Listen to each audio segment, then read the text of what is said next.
Hola, ¿cómo están? Bienvenidas y bienvenidos a esta nueva semana. Esta semana vamos a tratar el tema de las comunidades virtuales de aprendizaje. ¿Y qué nos interesa de las comunidades virtuales de aprendizaje? Bueno, es un tema que a mí me apasiona porque yo soy una convencida de que el aprendizaje se hace con otros, el aprendizaje se hace en comunidad y que hay dos tipos de comunidades. Una comunidad que tiene que ver con la práctica profesional de docentes, son aquellas comunidades que integramos con otros colegas como nosotros, y después están aquellas comunidades que son específicamente con el objetivo de aprender, que son, por ejemplo, las comunidades como la de ustedes. Ustedes entran en esta comunidad con el objetivo de aprender. Entonces son dos tipos de comunidad: comunidades para la enseñanza y comunidades para el aprendizaje, perdón, comunidades para la práctica profesional, comunidades de práctica y comunidades para aprender, comunidades virtuales de aprendizaje.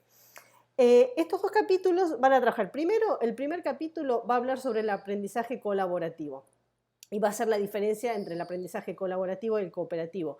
A nosotros nos interesa mucho el aprendizaje colaborativo. ¿Por qué? Porque el aprendizaje colaborativo busca crear significados comunes, busca negociar significaciones y busca crear un espacio común de aprendizaje y de conocimientos.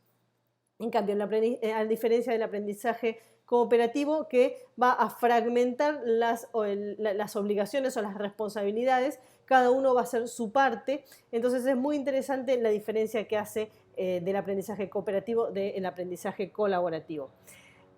¿Qué es interesante de este capítulo? ¿Qué es lo que a mí me gusta? ¿Por qué lo elegí? Porque nos va a decir que cómo generar y cómo propiciar conversaciones en las comunidades de aprendizaje y cómo se articula la tecnología con las estrategias. Es muy importante que pensemos que esto va en conjunto, las tecnologías y las estrategias de aprendizaje. ¿Por qué? Porque solamente con la tecnología no hacemos nada. Lo que necesitamos son estrategias de aprendizaje que fomenten la creación de significados comunes, que fomenten la interacción, que fomenten el debate, que fomenten la reflexión o la participación con reflexión, que es básicamente lo que tratamos de hacer en este curso.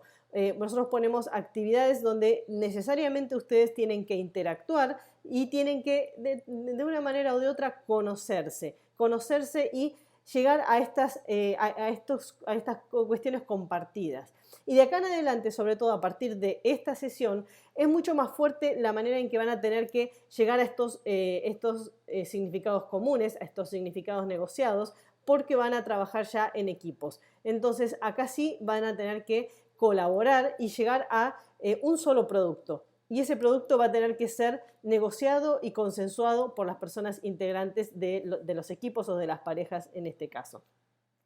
Y cuando pensamos en tecnologías que fomentan la colaboración, a mí se me viene a la cabeza Zoom, por ejemplo, Google Drive, que no existía hace un par de años, aunque ustedes no lo crean, pero Google Drive vino a dar una vuelta de tuerca, una revolución en lo que es la escritura colaborativa. Google Drive nos permite trabajar de manera colaborativa como nunca antes había sido posible. ¿Cómo hacíamos antes? Antes escribíamos, los que son más grandes y las que son más grandes se van a acordar, escribíamos un documento, lo enviábamos por correo electrónico, la otra persona añadía, corregía, modificaba, nos volvía a enviar el archivo, veíamos si estábamos o no de acuerdo, y así era un archivo que iba y venía y que al final terminábamos teniendo 400 millones de versiones si éramos dos personas. Imagínense cuando éramos más de dos personas. Bueno, piensen el potencial enorme que nos permitió Google Drive, o documentos compartidos, Excel compartido, presentaciones compartidas. Realmente esto fue revolucionario. Otra herramienta muy buena para el aprendizaje colaborativo es Padlet, porque Padlet también nos permite trabajar todos juntos en un mismo documento e ir viendo las diferencias, las diferentes versiones, o ir trabajando en realidad en una versión colaborativa, no ya en muchas versiones, sino en una sola versión que se va construyendo en conjunto. Bueno, después tenemos WhatsApp, que también nos permite comunicarnos para poder también negociar y consensuar significados. Y los foros de Moodle. Los foros de Moodle están diseñados de manera tal que las conversaciones sean ordenadas, sean claras, porque también piensen que la tecnología no solamente es tener la intención, sino que visualmente, que organizativamente realmente nos permitan tener conversaciones y que se vea bien, que se entienda, que no sea una maraña incomprensible de textos. Así que piensen que la tecnología tiene que estar diseñada con el propósito de poder colaborar. Y como, me gusta mucho que este texto dice, es importante la herramienta más la estrategia del profesorado en cuanto a propiciar las escrituras o las conversaciones online. Bueno, por otro lado, y el otro texto va a hablar específicamente de las comunidades virtuales de aprendizaje y lo va a diferenciar de otros tipos de comunidades virtuales que van a agrupar a las personas o van a reunir a las personas por intereses, por estar involucrados en alguna causa, y la comunidad virtual de aprendizaje tiene específicamente el objetivo de aprender. Entonces, me gusta mucho la separación o digamos, el análisis que hace de los tres tipos de comunidades.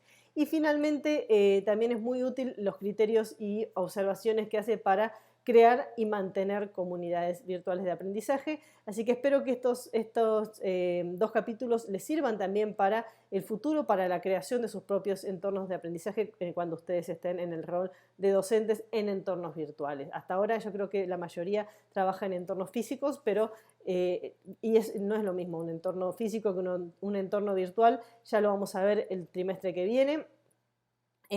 Donde específicamente vamos a ver cómo construir entornos virtuales de aprendizaje. Pero sí quería dejarles esta pincelada.